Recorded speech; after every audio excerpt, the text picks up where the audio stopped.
Okay, good morning everybody. My video yesterday was a big hit and I had some requests for some more videos, and I'm off work for 4 days.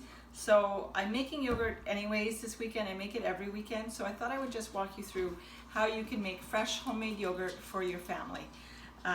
Couple things you're gonna need is either a box of yogurt starter. This is the brand that I use and I just buy it at my local grocery store. If you don't have yogurt starter, you can just use a few tablespoons of your favorite yogurt. Just make sure that it has live cultures in it. Couple of little mason jars to put your yogurt in when you're done. You're gonna need 1 liter of milk, which if you're in the United States would be 32 ounces. So 1%, 2%, some people like a little bit of cream in there. However sort of fat level you like in your yogurt is what you would use. And then if you like Greek yogurt, which is the not so runny, the thicker yogurt, you're also going to want a colander lined with a bit of cheesecloth, something to put it over top of, and a meat thermometer. So what we're aiming for with yogurt is to get to 180 degrees initially and then go down to 110. So that's where your meat thermometer is going to come in. So we're going to go over to the Instant Pot here.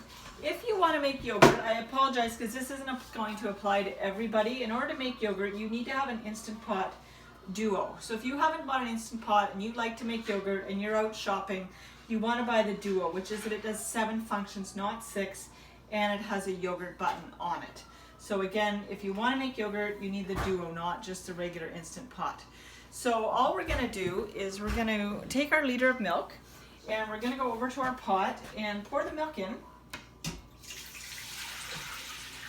And then the next thing we're going to do, if we can get a close-up of the buttons here, is you're going to hit the yogurt button, and then you're going to hit adjust till it reads boil. You want it to read boil. And now what this is going to do is it's going to bring your milk up to 180 degrees.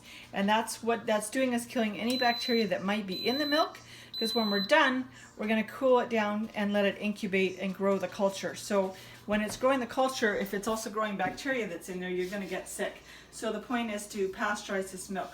So super important that we use a lot of clean techniques here. I know some people pointed out that I wasn't exactly food safe in my last video because I was nervous and distracted, but when you're making yogurt, it's really important that you wash your hands, wash your thermometer, and that all your utensils are clean, because you're actually incubating bacteria intentionally. So because we're making a video and I'm trying to do it short, I'm not going to bring it up to 180 right now. I'm just going to walk you through the steps. So basically, once you stick your thermometer into the milk, and it does read 180, which we're not doing today, but it reads 180, then it's time to, and this can take 20 to 40 minutes, often only 20 minutes. If you stir it, it goes a little faster. I usually just put it in and walk away and come back in half an hour and check the temperature. Because it's been scalded, you'll sometimes get a little layer of skim on top. You can just scoop that off with a spoon and discard it. And then what we're going to do is we're going to take our hot scalding milk. You may or may not want oven mitts, and we're going to pop it into a cold water bath. So I've just got a sink full of cold water here. And then we're just going to leave it until it cools down. And what we're looking for is it to cool somewhere between 110 and 115 is a great temperature to grow bacteria. If it's cooler than that, that's okay too, but we don't want to add our culture if it's too hot, or it's going to kill the culture and it's not going to grow bacteria. So once this milk bath, we're going to check this milk bath again in a little while, and once it's cooled down below 110 degrees, then what we're going to do is we are just going to dry off the bottom, because we don't want to put a wet pot back into our unit. We're going to dry off the bottom, we're going to put it back into the pot. And now what we're going to do is we're going to switch, we're going to go down to the buttons again, we're going to hit off, we're going to hit yogurt again, and now it's still on boil, so we're going to hit the adjust button to turn it to yogurt, and we're going to hit it twice because we don't want to incubate 24 hours. Second button takes you to 8 hours, and that will allow your yogurt to incubate at the perfect temperature for 8 hours. And at this point, you can just, what you actually need to do is add your culture. So you would either open up a package of your yogurt starter, any brand is fine, or you would take 2 or 3 tablespoons of your favorite yogurt and drop it in here. And then once you've done that and mixed it in, all you're going to do is drop your lid on, which I've learned there's an arrow here and an arrow somewhere that's really hard to see on here. And if you drop the arrow in the right spot, it makes that beautiful noise. You shut it. Okay, now that the lid's shut, it looks like we need to reset this. So we're going to go off, I'm going to go yogurt, and it's on 8 hours. So I usually do this before bedtime. You just walk away, get up in the morning, and your yogurt's done. And if it finishes sooner, that's okay. So I would just get up in the morning and be ready to go. So anyways, this is going to incubate. When this is all complete and it's done, you're going to walk it over and put it in the fridge and leave it in there for a couple of hours. So I'm just going to, I did one last night, so I'm just going to pull it out of the fridge. So what I've got here now is just a beautiful yogurt.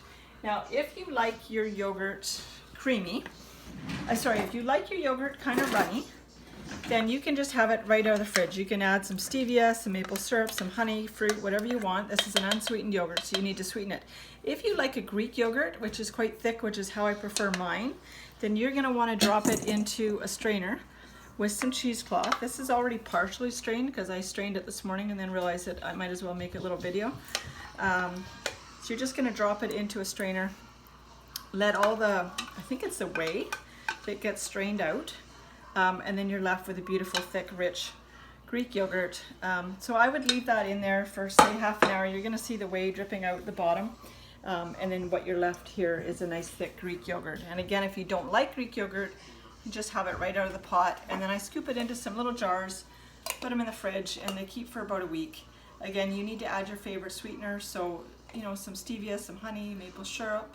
If you're a sugar person, add some sugar. I like to avoid sugar. And I like to know what I'm putting in my food. So usually for me, it's a little bit of maple syrup and some strawberries.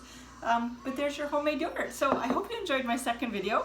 And I'll do some cooking ones later in the week where we're actually cooking some meals quickly. But I was just making yogurt today and I thought it would be a great opportunity to give you some instructions. Thanks for watching.